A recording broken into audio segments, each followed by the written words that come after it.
je suis Isabelle Collet.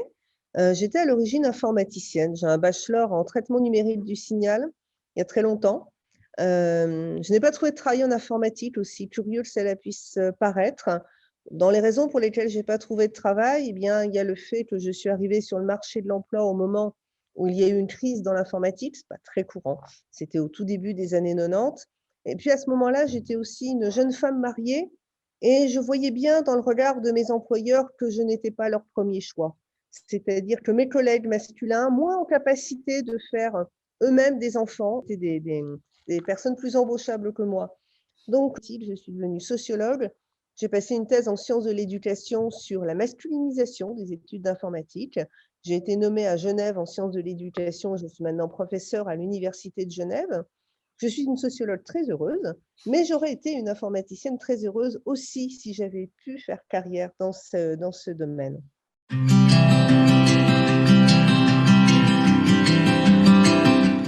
C'est notre vie de tous les jours. Et là, par exemple, c'est ce qu'on est en train de faire. Mais je sais pas, quand on prend un billet de train, quand on sort son téléphone portable, c'est-à-dire que c'est absolument, absolument partout. Alors, plus ou moins partout, hein, dans ma vie à moi qui aime le rapport au numérique et à la texte, c'est probablement un peu plus que dans la vie d'un certain nombre de personnes, mais c'est vraiment quelque chose qui est absolument partout et qui en plus n'est absolument pas non plus frappé par la limite d'âge. C'est-à-dire, je me rends compte de façon assez amusée que j'ai des étudiants et étudiantes qui doivent avoir 22-23 ans, futurs enseignants, enseignantes du primaire, qui me disent « Oh là là, mais nos élèves sont tellement plus doués que nous. D'ailleurs, ils ont des téléphones plus performants que le mien. » Alors déjà, il ne suffit pas d'avoir des baskets pour courir vite, hein. La performance du téléphone ne dit rien sur la compétence. Et c'est quelque chose que j'entends depuis tout le temps. C'est-à-dire depuis que moi-même, j'ai 13 ans et que j'ai fait mon premier programme informatique. Et je me rends compte aussi que maintenant que j'ai des cheveux blancs, des gens viennent m'aider à essayer de comprendre comment fonctionne, par exemple, un distributeur de tickets de métro. Je vous assure, je m'en sors très bien. Mais ça, c'est cette croyance que la digitalisation, ce serait que pour les jeunes et plutôt pour les mecs, alors que absolument rien, ni dans les chromosomes, ni dans l'âge, empêche quoi que ce soit. On aime plus ou moins, on a plus ou moins envie d'y passer du temps. On n'est pas obligé de faire tout toute seule, mais c'est quand même la vie de tous les jours.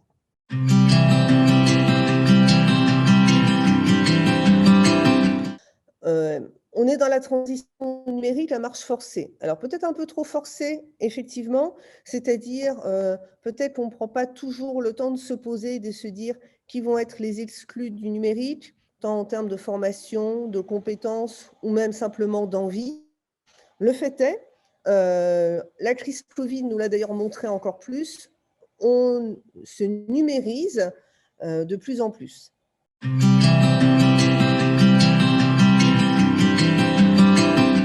Alors, les femmes entrepreneurs rencontrent des défis spécifiques. D'ailleurs, les femmes dans le monde du travail rencontrent des défis spécifiques. Ça, c'est certain.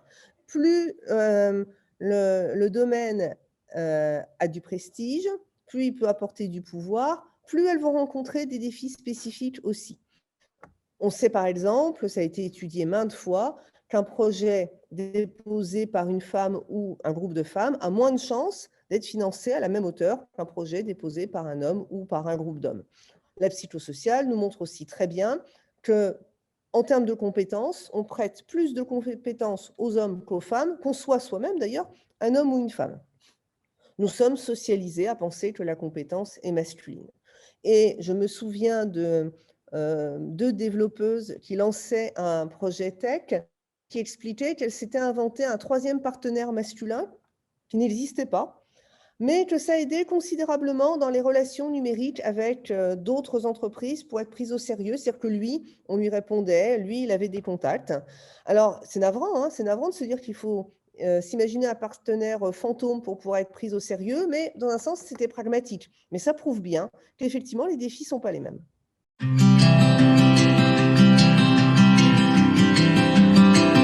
La digitalisation peut être un obstacle, un problème, etc., mais peut être aussi un levier et une chance pour tout le monde.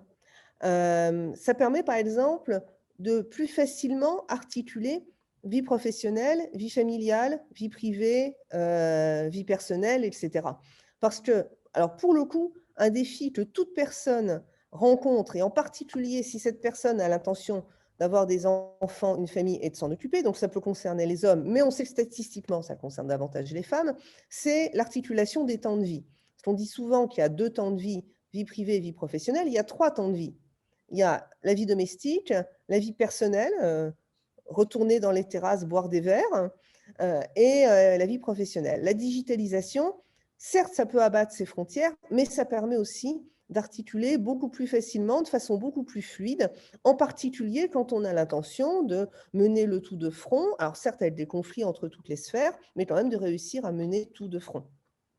Et puis de toute façon, la meilleure solution d'aborder la digitalisation, c'est de comprendre les enjeux, comprendre comment ça marche et faire la part de ce qu'on veut, de ce qu'on ne veut pas. Pas d'être compétente, mais de faire la part de ce qu'on veut et de ce qu'on ne veut pas, d'en comprendre les tenants et les aboutissants, ce que ça pourrait nous apporter, ce qui serait complètement inutile pour nous. Il ne faut également pas du tout tomber dans des rêves technicistes en se disant plus il y a de tête, plus ça va être génial. Et ensuite de trouver les bonnes personnes pour articuler à notre projet.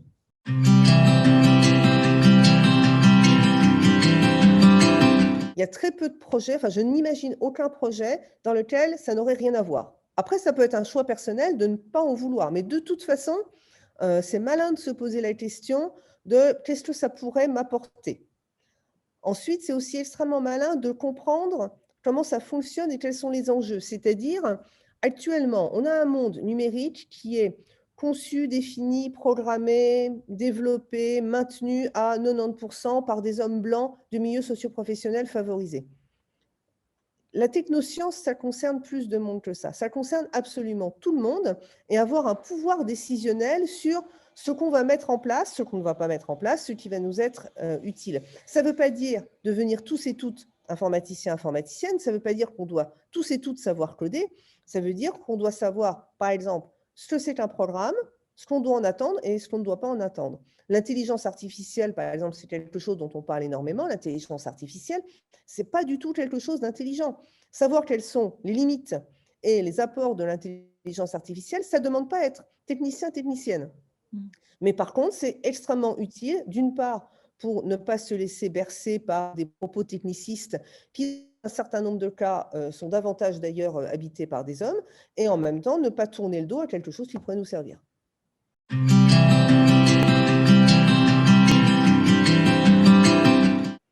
Bien faire et surtout le faire savoir.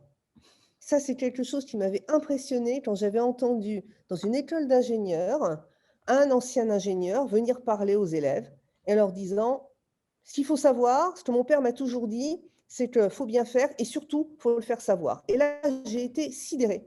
Je me suis dit, voilà, il vient de résumer en très très court ce que beaucoup d'hommes savent faire et ce que beaucoup de femmes ne savent pas ou n'osent pas faire. Bien faire, ça, c'est OK, hein. Elles n'ont pas de problème avec ça.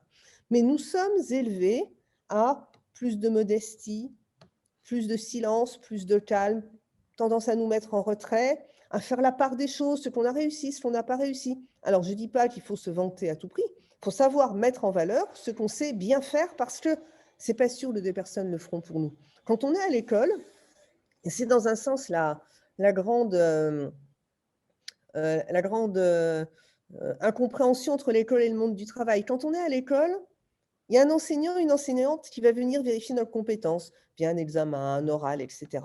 Donc, on sait que quelqu'un, un jour, va venir nous voir, prouve ce que tu sais faire. OK, je prends acte, tu sais le faire. Dans le monde du travail, ça n'existe pas. Donc, ce qui a très bien marché pour les filles à l'école, bien faire, et quelqu'un vient vérifier, et donc je passe au niveau supérieur, n'existe plus dans le monde du travail parce que vous faites bien, mais personne ne vient le vérifier. Et encore moins quand vous êtes dans l'entrepreneuriat. Donc, voilà, bien faire et le faire savoir.